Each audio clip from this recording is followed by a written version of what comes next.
Hi there! In today's video, I'll show you how to manage background app refresh on your Apple Watch Series 10. Let's get started. So, as a first step, we would need to click on this digital crown and then go to the settings. As a next step, find a tab which is named General and then scroll down until you'll find the background app refresh.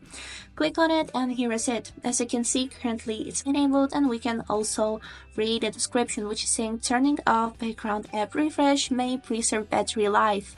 If you've given an app permission to read background data, this setting also controls background access. Apps with complications on the current watch face will continue to refresh even when their background app refreshing is off. So, as you can see here, we got a list of applications that are currently allowed to do background app refresh. So, I personally recommend disable all the apps that you don't use often and leave only the important ones. And this will be really good for the battery and for the battery percentage saving, and your watch can last longer because of this. So this is it for today. I hope this video was helpful for you and thanks for watching.